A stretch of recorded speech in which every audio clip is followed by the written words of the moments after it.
మొహం పెట్టుకుని ఇంకా మాట్లాడుతున్నారు మీరు? ఏ రాజకీయాలలో ఉన్నారో అనునిత్యం ప్రజల కోసం, ప్రజా సంక్షేమం కోసం పనిచేయాల్సినటువంటి మీరు ప్రజల మీద రౌడీయిజంతో, రౌడీ రాజ్యంతో రాయలసీమ మీద పెత్తందారీతనం చేయాలనుకుంటున్నారు మీరు. అది సాధ్యం కాదు, కానివ్వదు చంద్రబాబు నాయుడు గారు అనేటువంటిది ఈ సందర్భంగా చెప్తా ఉన్నా.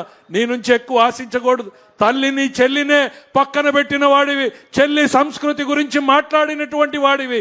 నువ్వు ప్రతిపక్ష నాయకుడి గురించి గొప్పగా మాట్లాడతావని మేము ఎట్లా అనుకుంటామనేటువంటిది ఈ సందర్భంగా చెప్తా ఉన్నాం. నేనన్నా, పడిన ప్రతిసారి లేచి నిలబడిన నాయకుడు చంద్రబాబు నాయుడు, చెడిపోయిన ప్రతిసారి రాష్ట్రాన్ని నిలబెట్టిన నాయకుడు చంద్రబాబు నాయుడు అనేటువంటిది ఈ సందర్భంగా గుర్తు చేస్తున్నా.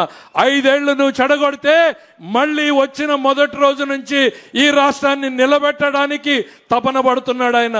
ఢిల్లీకి వెళ్తాడు, మంత్రులు కలుస్తాడు, ప్రధానమంత్రులు కలుస్తాడు. ఏమాత్రం భేషజాలకు ఓడు, ఈగోలకు ఓడు.